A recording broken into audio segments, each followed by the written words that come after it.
Hello, everyone, and welcome down to episode 110 of the Down South Photo Show with me, Brendan Waits, here in Ocean Grove, Victoria, Australia. And the guy on the other screen or in your other ear, if you're listening to the podcast, it is Cameron Blake in Hobart, Tasmania, Australia. I don't think I often call you Cameron. Hello, Cameron. I was just about to say that. Since when am I Cameron?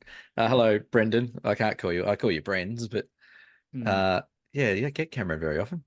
No, it's like your mother telling you off, Yeah, it's when Cameron. I'm usually when I'm in the shit or the doghouse, I get the Cameron. That's right. Yeah, that's right. Yeah, Exactly. even Lisa's done it a couple of times. Cameron, like It's that's it's just a not funny anymore. it's a bit of a rarity actually to catch you in Hobart these days. You know what? I was thinking this the other day. I actually jumped on realestate.com the other day, and I'm like, maybe I can just run this out of Melbourne again, or maybe I can run it out of country Victoria, or That's right. because yeah, like really, if I look at what I'm doing in Tassie now, like I'm still doing plenty of workshops, but it's expanding, which would indicate Yeah. that I could probably run it from another location, really. So Yeah. Well, there's no question. I mean, in this day and age, of course, running things remotely yeah, is the way forward, isn't it? the big question would be, would Melbourne Mm. have me back? That's right. I'd Who say, knows? I'd say some would, some wouldn't. Yes. Yes. Well, it would be. They'd still let you in off the boat. So Yeah. Well, I went on the boat the other day and yes, I gave you a wave, even though you weren't there waiting for me with your little you did. handkerchief and stuff. Yes. Um, and 2 days before that, I saw that big photo of the Spirit of Tassie going through the heads. Did you see that? And it's just the wave is literally over the Um, top of the boat. Friend of the podcast, Wes Bowler, shot that. Oh, did he? All right. Yes, and I print all of Wes's photos for him. Beautiful. Well, it was Yeah, a very popular shot and great shot, and it yeah, went it everywhere. was. And Yes. that's not what you want to see 2 days before you sail over the Tassie. Even though I've been on that boat 1,000 times, I'm generally pretty good. Yeah. Um, but I got on the boat, and what I've done now, I've changed my little strategy when it gets to going on that boat. Is I get on, I get into the cabin, I try and get to sleep, regardless if it's day or night. Try and get to sleep straight away. And on the day sails, I got on the boat at 8:30 in Geelong, and I woke up about 10 minutes before, and just before we went through the head, so about 11:30 or something like that. Yeah. And I'm like, I'm awake now. I'm like, oh, okay, we're up and down, we're rocking and rolling, we're all over the place. And then I'm like, geez, if I just slept another hour, I would have missed all that. Yep. Um, but then it was all right for the rest. It got a little bit bumpy here and there, but it was pretty good. So, Yeah. No, and I actually tracked your voyage. did you? Well, I didn't, It's a bit, not the whole time. I'm not that sad, but I was going to say I was just it's a keeping an bit, eye on where you were. it's a bit stalkerish. We have a subscriber or a friend who watches the show Mhm. who regularly says that she stalks me, and she was one of our Overland Track guests as well. Okay. She walked 6 days to stalk me. It's a bit of a worry. Yeah, that is a worry. That's an Mm. actual genuine concern. Yes, lucky there's a lot of kilometers between her and I, so that's good. Now, Cameron, let's talk about your background, shall we? Let's. What do I need? Something to cover up my camera. Hang up. Let me You grab do. my TV remote because we're so professional here. This is a shot I took the other day, and I actually posted this on my socials today. And it sort of was one of those shots that sort of stopped me in my tracks. And it's not the greatest shot ever, and it's nothing that interesting, but for a couple of reasons, it really caught my eye. The first thing was this is in the Blue Mountains, and there's a couple of waterfalls that you can go to, but all the pathways are lit at night time, which is amazing. All these little solar lights and little battery lights all along the path. And there's this one little sort of street lamp right down the bottom of these stairs in the fog. I thought that's pretty cool.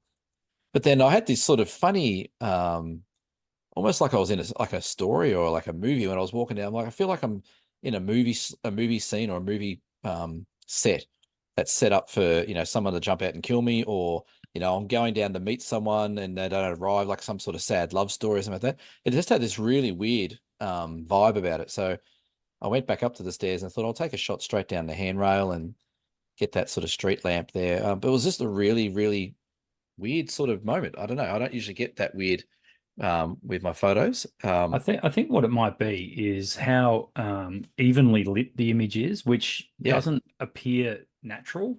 You know what I yeah, mean? Like yeah, it has got a fake set-like appearance. Like you'd yeah, almost expect some of those ferns on the left there to be in pots. Like yeah, it's yeah. it's a It, staged scene. yeah, it totally did. It totally had that like sort of Phantom of the Opera type of Hmm. back Well, back. the fog was doing that as well. Yeah, and sort of like the street lamp reminded me like the back avenues of England, old England with the fog and the lamp and stuff like that. But Yep. there was no one around, and it wasn't raining, it was just foggy. And when I took it back on the computer, I went, geez, that was a weird sort of 10 minutes walking through that bit. But so yeah, that was Blue Mountains last week. Yeah, we talked about your trip to the Blue Mountains last week. Did you We did. actually get to see any mountains? I did in the end. Hmm. I did get to see two sisters. I saw all three, but not at once. Uh, Right. so I saw two on one stage, and then that cleared out, and there was another one that popped up. Hmm. And then I had to get going. I had to keep going down the Jindabyne. So I was waiting, and I had like a time that I say lunchtime. I could probably leave Blue Mountains and get there when I want to get there. And as I was leaving, as always, all the fog started to lift up a bit, and I started seeing it's a massive, it's a very impressive area, Blue Mountains. Yeah. And I can't believe I've never been there before. But as the fog lifted, I went, oh, this is good. And then I went, oh, it's the middle of the day. It's going to be real harsh and hot. And as soon as that fog disappeared, it was just super harsh. So I was happy I was leaving, and I got some good shots, and um, didn't get any super clear shots, but I got some real moody atmospheric shots. So I was pretty happy. Yeah, that's the go. That's what we Mm, like to see.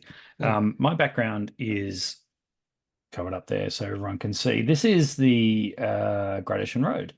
So I took this photo. Oh, look, it's a couple of years ago now, at an awesome little spot called Blanket Bay, That's which, cool. yeah, Blanket Bay's it's off Cape Otway, I'm and gonna it's look a it up. brilliant little campground, which is booked out months in advance these days because it's so popular down there.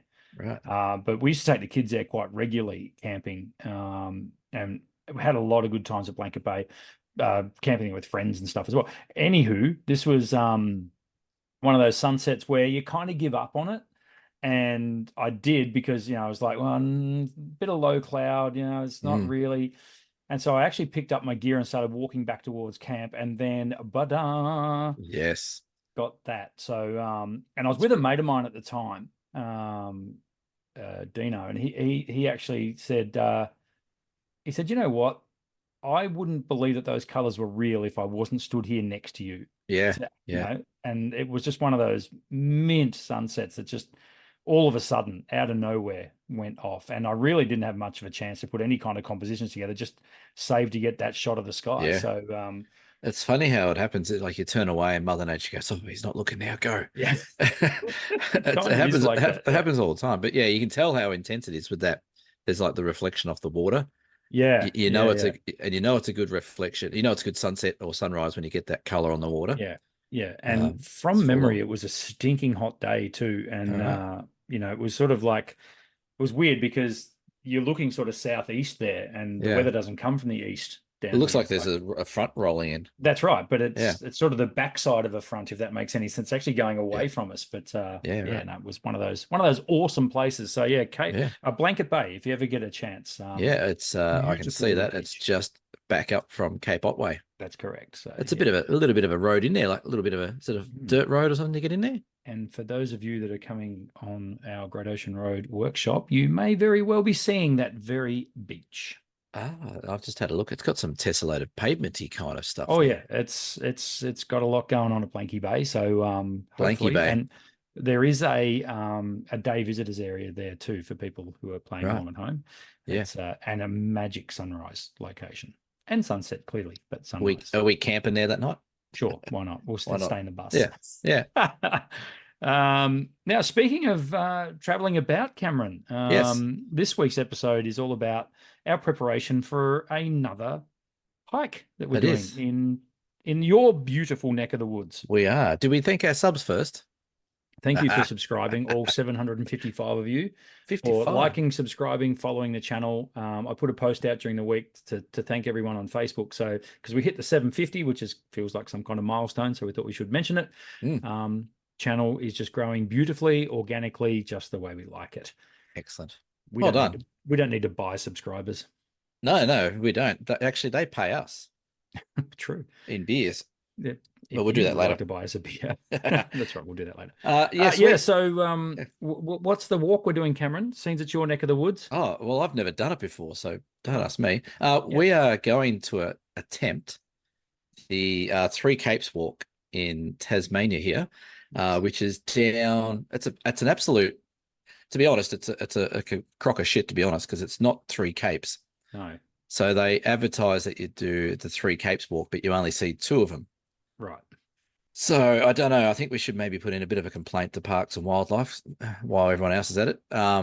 So it's down near the Port Arthur area. So the Tasman Peninsula, it's about an hour south of Hobart. So you start at Port Arthur, then you actually get a really cool boat ride. They drop you. It's like a beach landing, like in the military. Yeah. So we go down Port Arthur. We do a bit of a thing around the coast there, and then they take us down to the third Cape, and they show you that by the boat, and then they take you across, and you start off at the walk. Well, there's the Three Capes then. Yeah, but it's called the Three Capes Walk. So Not the Three Capes boat ride walk. yeah, it's not two capes and a boat ride. So yeah, we're going to attempt 3 nights, 48 kilometers. Beautiful. It is graded easy to moderate. Like it's not an Yeah. overland track walk. No. From what I understand, it's practically all boardwalk or nice even tracks. Yeah. Yeah. So Graded walk, I think they say it's yeah, all pretty much carved out for you. It's not overly yeah, difficult like no. the boulder field we walked through on day one or the bog field we walked through on day three. Or the root trap break your ankle on day 4. Correct. So Yeah, so it should be good. I've got the little stats up here. So people, if they want to know what we're doing, right? So day 1, we've got to do 4 kilometers. That should be okay. how will we cope? Day 2, we have to do 11 kilometers. That's pretty good. That's what, 10,000 steps. That's fine. Day 3. Have you looked at day 3? I have looked at day 3. I'm across all these. I don't think I did look at day 3. 19 kilometers. Yeah, 19 kilometers is a decent walk. If you go out to the Blade. So if you go out Which- to Cape Pillar, which of course we will be. Yes. Are we going out there for sunrise? We need to work this out. We might be doing that little bit of the walk twice. Yeah, well, I think it's about, I don't know how long it is. I think it's about 2 or 3K each way. I'd be very, very much inclined to think that we're probably going to be there for sunset and sunrise. But because the great thing about that part of the walk is you're not carrying your gear. It can stay at the hut. So Yeah, that's true. Yeah. yeah, it's going to be like a camera bag and a water Yeah. bottle, basically. Yeah, So that's we true. shall see. But I mean, and then also conditions wise, we might, and also how long it takes to get from said hut to Yeah. location is going to Well, be one yeah, of the factors. look, I'd say, yeah, I think we'll be right. And the day 4 is a 14K walkout. So we'll probably get out of there pretty early. That's got a bit of a climb out of it. Yes. So that's about a 400-meter. No, it's not that long. That's only about a 200-meter climb. It's not big. No. A good friend of the show, Chelsea, walked the Three Capes walk a few years ago. And she said that walking over Mount Fortescue, which is the highest mountain there, she said it was the worst thing she's ever done. Okay. But she also said the overland track was not really that picturesque and enjoyable. So, and I'll just wait for the text messages to come through when she listens to this. So that's what, yeah. We won't know because we'll be on the Three Caves walk when this comes out. So this has come out on Friday. True. So, and we should already be well and truly walking at that. Well, we should be at the first hut by then. We should be at the first hut. That's exactly right. And weather-wise, I think weather's looking pretty good. We've had some nice days down here. So fingers crossed we get some nice weather. Having said that, though, that is pretty exposed down there in the south coastline of Tassie. But our weather is looking like mid-20s the whole way. Yeah. So maybe too hot. Yeah. So clearly, we're going there for the landscape. Cam and I are landscape photographers, so we want to, get some nice shots of the landscape while we're down there. Which brings me around to the biggest question, of course, is what gear are we going to be taking photographic wise? It's an interesting one, and it's always a challenge for anyone who's going anywhere. What do I take? What do I sacrifice in order to take this? What do I leave at home? And I always say, it doesn't matter what you take, you're going to wish you had something else because that's how the humans generally work. How many lenses are you going to take on this trip, Brendan? I'm taking a lot. All right, we're talking purely camera lenses. I'm taking 4 lenses. Yep. So lenses for my camera, I'm taking 4. Would you like me to go through which lenses I'm I taking? just let's just go through how many first. That's Okay, so I'm taking 4 lenses for my actual camera. yeah. I am also, of course, taking my iPhone 15 Pro, which will be in my pocket, and I'm also taking my Osmo Pocket 3. So effectively, I'll have 8 lenses with me. The 4 for my camera, the 3 on my iPhone, and the 1 on my Osmo, and my 2 eyes. So that makes 10. All right, so that's a lot of optics to take with you. It is. I've got a lot of optics. I'm covering a lot of bases. Yes. Well, There's many.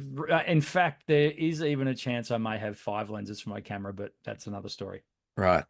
So you said before, what gear would we be taking?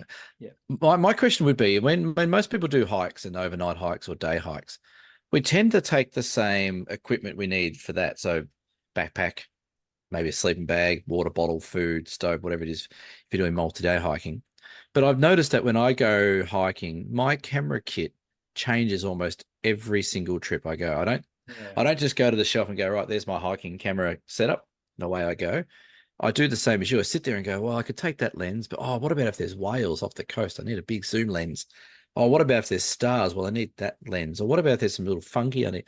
So maybe we should be teaching people to sort of set up like a bit of a hiking kit or something like that. Yeah, Not perhaps. not not that we're going to follow it. No, it's tough though. I mean, you want to take as much as you possibly can. I mean, again, look, we banged on about this enough, but Cameron and I both use the OM system cameras, and we're fortunate. It's relatively small gear, Yeah. and relatively lightweight. Now, it's not the smallest nor the lightest No. in the world, but it is certainly smaller and lighter gear. And thank goodness for mirrorless, Yes. regardless of what brand you use. I mean, Yeah.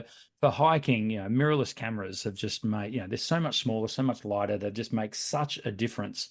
I was thrilled with the OM5 on the overland track, and Yeah. I felt like I was going in. I felt like I was taking a bit of a knife to a gunfight on the overland by taking the OM5. No. Didn't worry me at all. I No. was really happy with it, and it gave me the confidence to know that I can take it on the Three Capes walk as well, which I am.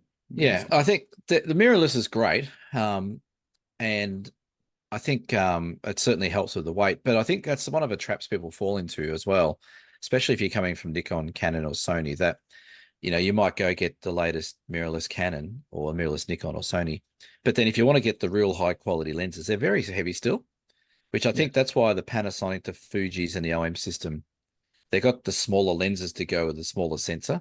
So I think that's the biggest advantage, is that the lens sizes are still fantastic lenses. They're just not as big. So, yeah, I know. I'm going to take my OM1, and I don't know what else lenses I'm going to take. I would love to take something big, but you're going to take something big, so I might just choose yours. Yeah, you're more than welcome to use my I can just 100 bring to a body, 400. and you can carry all the lenses. You're more than welcome to use my 100 to 400 massive asterisk. The massive asterisk is you can use it as long as you like, but the second I want it, I get it back. Okay.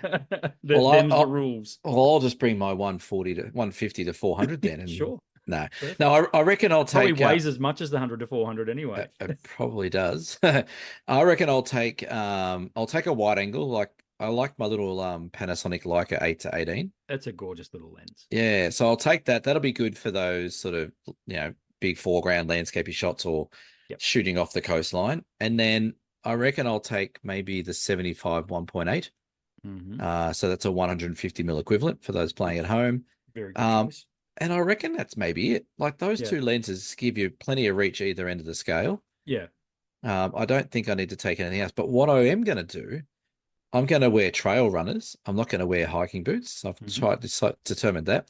And I'm also going to really minimize my stuff. I'm thinking I might just take like a day pack with me, because my sleeping bag's really small. Yep. And with the food we're going to take is going to be pretty small. I'm going to see if I can break some records weight-wise on this track. Well, can I tell you already? I've weighed in because I've packed all my stuff today. Can I have a guess? Sure. Including camera gear? Including camera gear. 13 kilos. 14. So, and that I put that down to the 100 to 400, of course. Any food with it?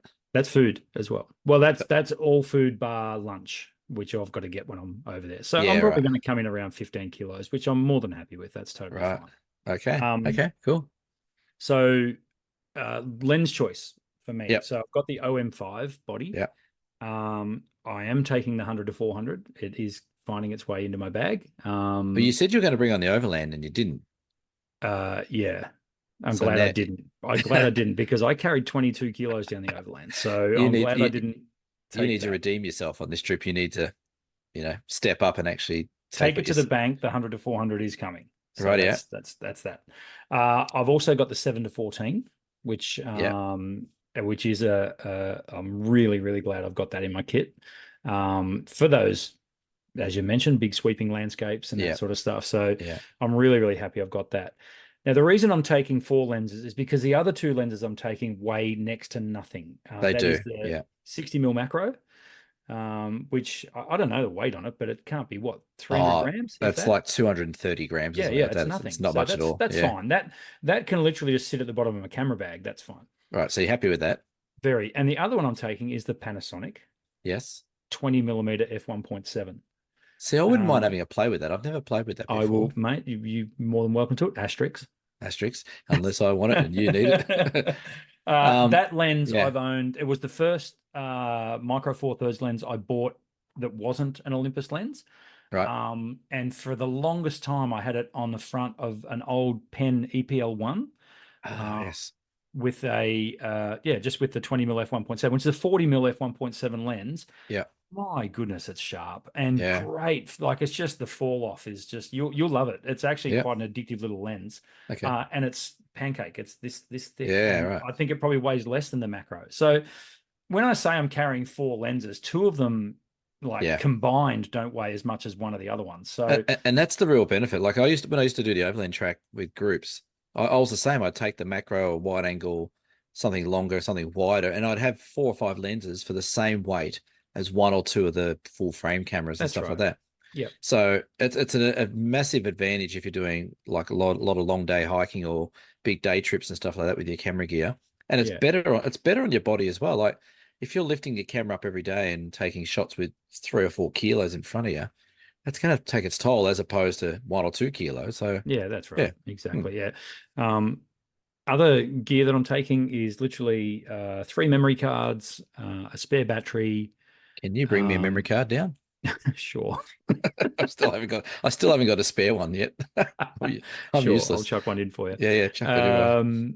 I am taking an external battery charger, one of the battery bricks, and the only reason I'm doing, even though there is charging available, Yes. apparently at the huts, Yes, there my is. concern is that's going to be limited, and also how much power we're actually going to have available to us. I Mm, don't want to leave my camera plugged in for 3 hours and hog the whole system if there's limited plugs there. yeah. So I'm Yeah. happy to take a battery bank as a backup and just leave that plugged in overnight to charge or whatever I need to do. It's very So, thoughtful of you.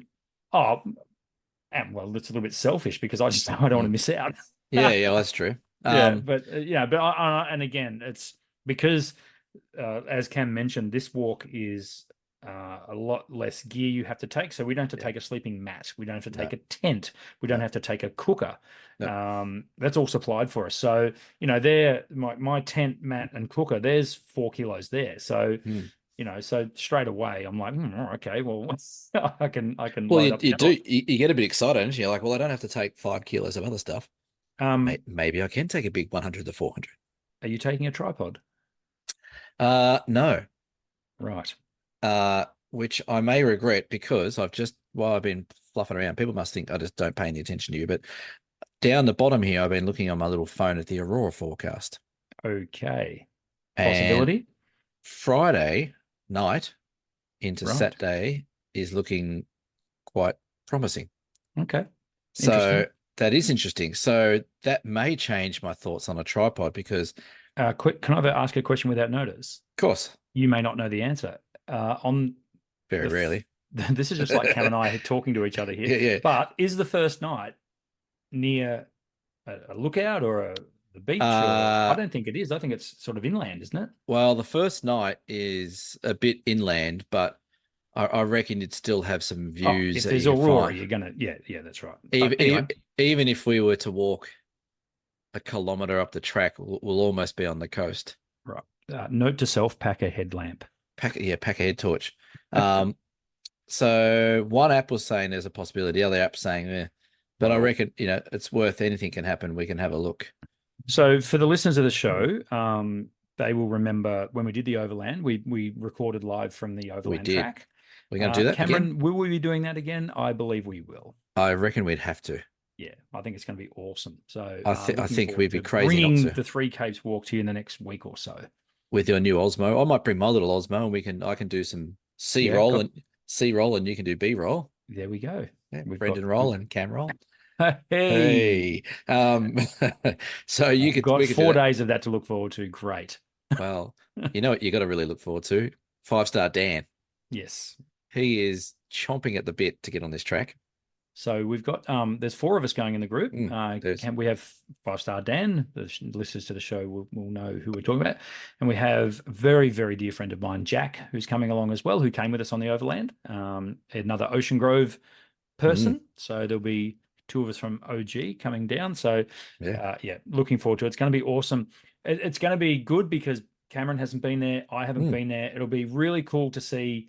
I'm really fascinated by, is it Tasman Island? No, what's it called? With the Tasman Island. Yeah, Tasman Island. Yeah, it is. Yeah, that looks very photogenic. I think you will be blown away. Like, I've been along this coastline on the water. Yeah. And these are the highest sea cliffs in Australia, I believe, down on this peninsula.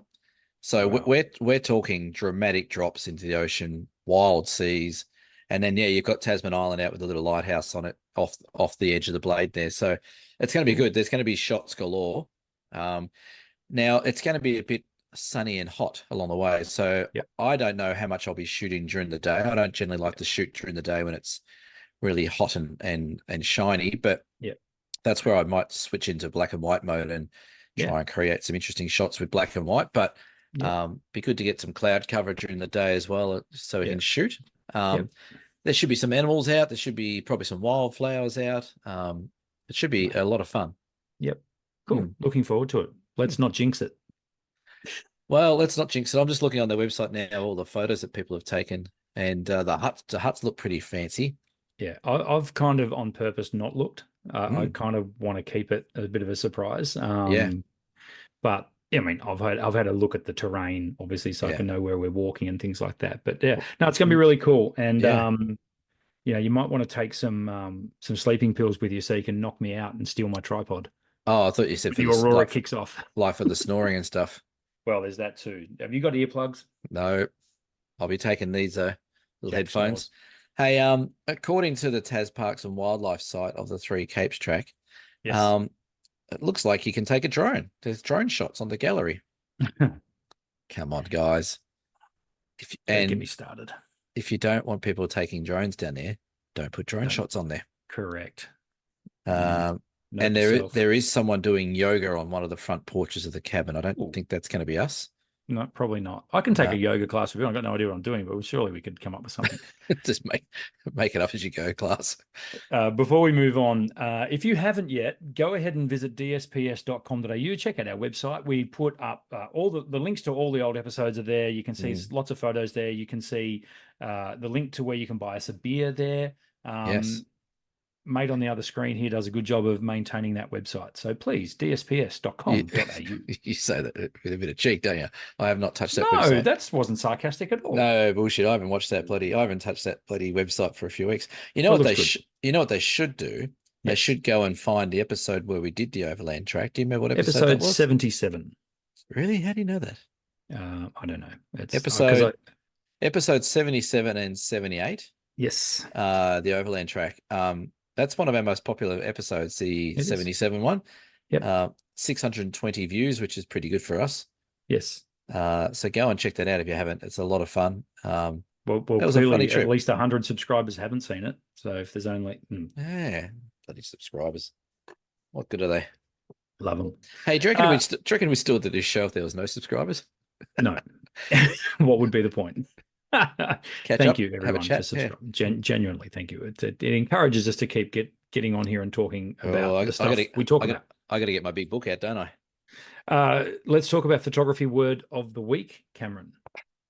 All right. with Remember, your big book. you've got to pronounce it. Cameron's got his big book. Yes.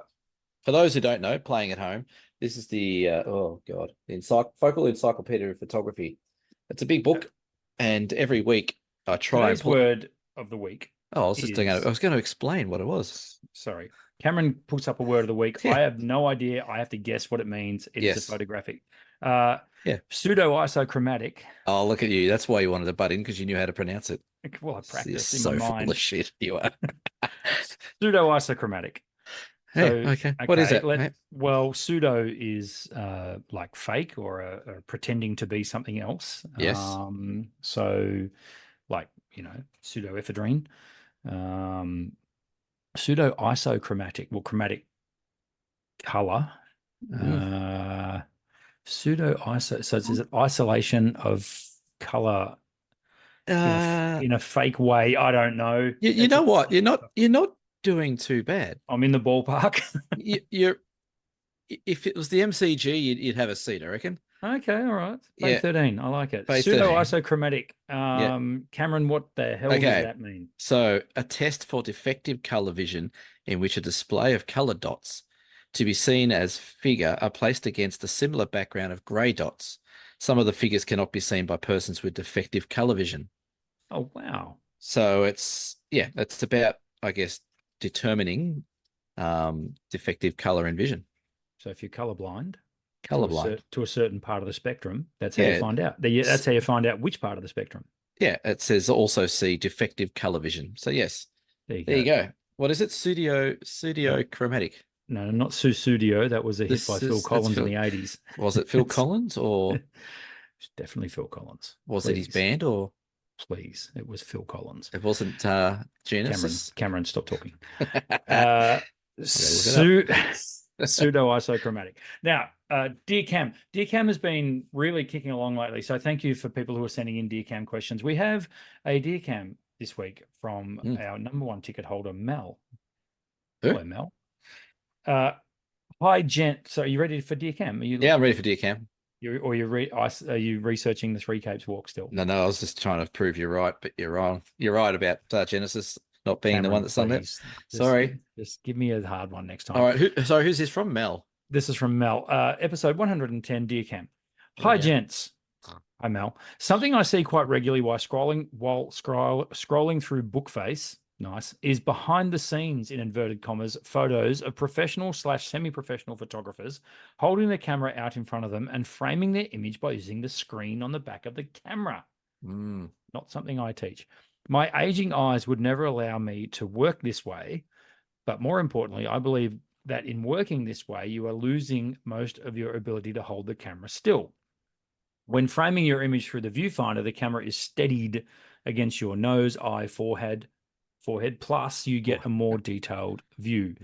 Am I correct in thinking these people are idiots? Righty. Right. And the little PS, I get that there are situations where framing via the screen is necessary, i.e. camera position, very low, long exposures on a tripod, etc. Best regards, Mel, thumbs up, smiley face emoji. Well, Mel, yeah, you're right. Everyone is an idiot.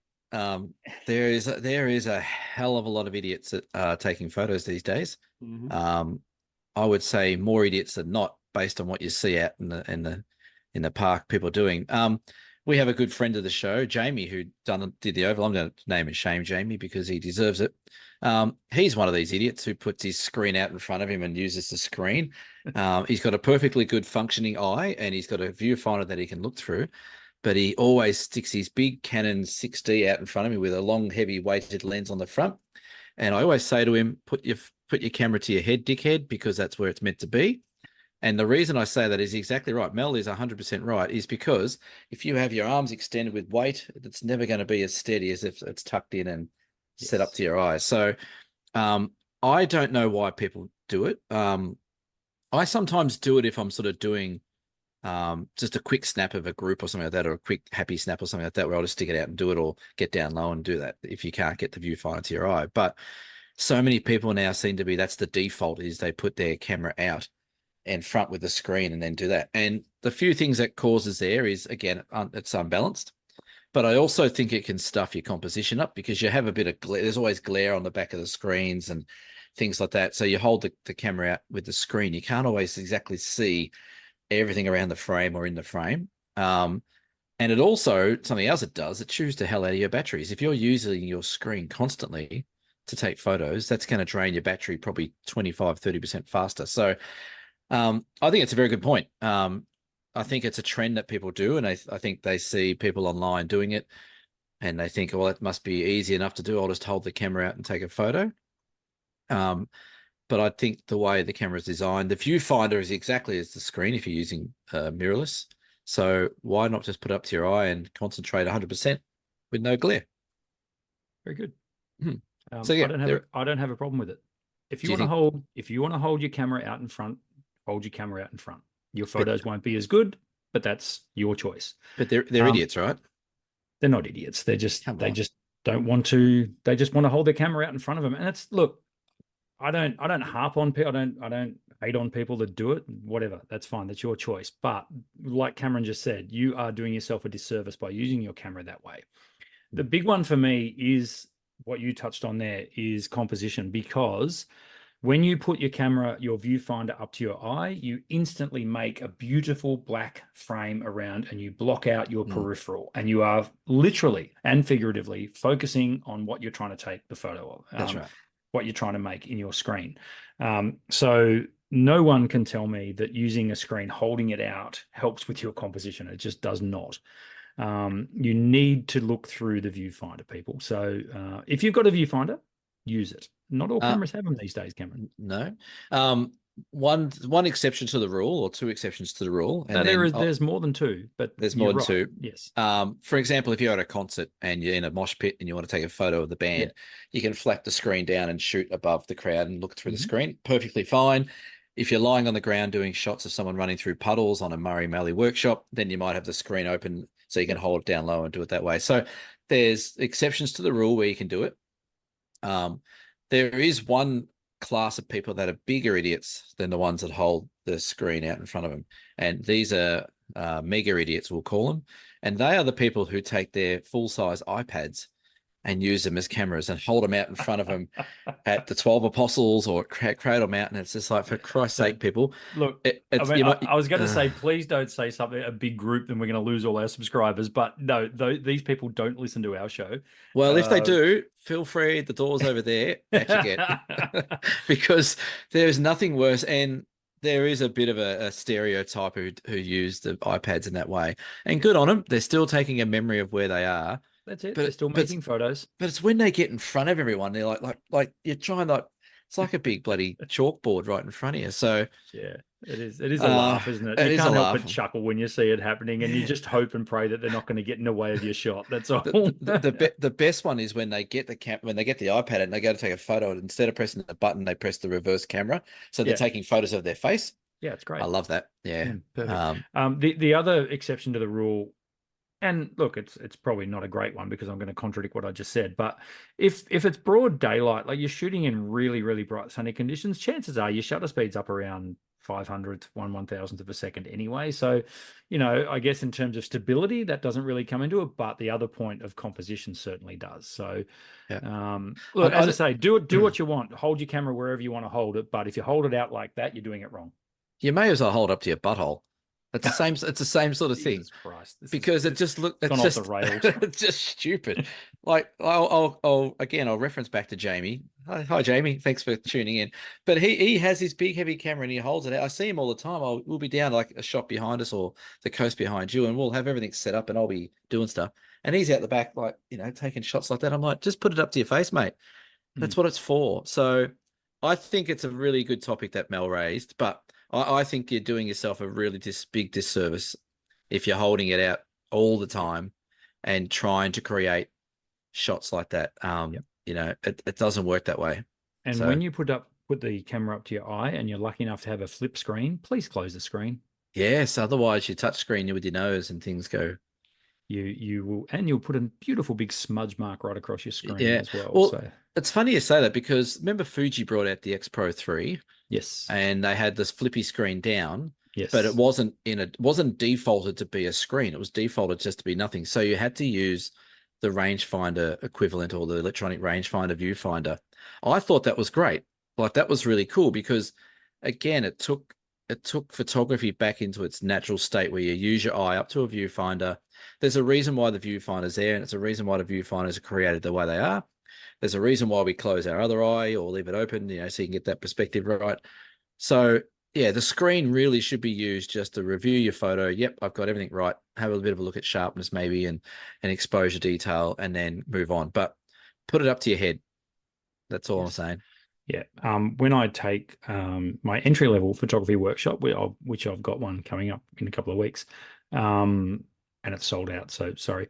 Uh, Bad luck. that's one of the first things I teach is how to hold your camera. Yeah, And it is always, see that viewfinder thing you've got there? Let's use that. yeah, And I call it the human tripod, where you've got your both arms, one, yep, two, and then the third point is you're resting your forehead against your actual camera. So, yep, and yeah, Mel's completely right. Stability is king yeah. when you're doing any kind of photos. Well, it's funny, like it's a big thing with stability. And I've noticed on a few workshops where I've had a few people that are, they hang the camera out and use the screen and stuff. And they're generally the first to say, oh, it's not that sharp. It just doesn't look that sharp.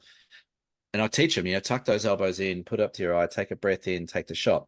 And on the overland track, you might remember I did like a 20-second exposure of the Milky Yeah. Way by Yeah. using that exactly same thing and tucked my arms in, did the whole thing. It wasn't I perfectly sharp. It was definitely acceptable Yeah. sharp, but Yep. you could not hold that out with your hand and do something like that. So tuck it in, it's like when you use a rifle, you tuck it in and away you go.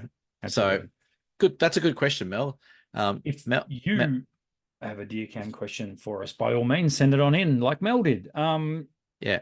Real Well, quick, beer donations, Cam. well, isn't it funny how you can go from praising someone to actually ragging the shit out of them in about 3 seconds? Yeah. No beer donation from Mel. Terrible. Absolutely terrible. It's not like he hasn't already done enough for us. Yeah, I don't know. Once you set that trend in motion, like, Glass is half empty, glass is yeah, half yeah, full. Yeah, whatever. yeah. Wait till Literally, our glass is half empty. yeah. Wait till you get to Utah, Mel. You're only going to get 75% of the workshop. So no, we have beer donations from Lynn D and Jenny C. Who Jenny hasn't missed on. Thank you to our beer donators. If you would like to buy us a beer, dsps.com.au.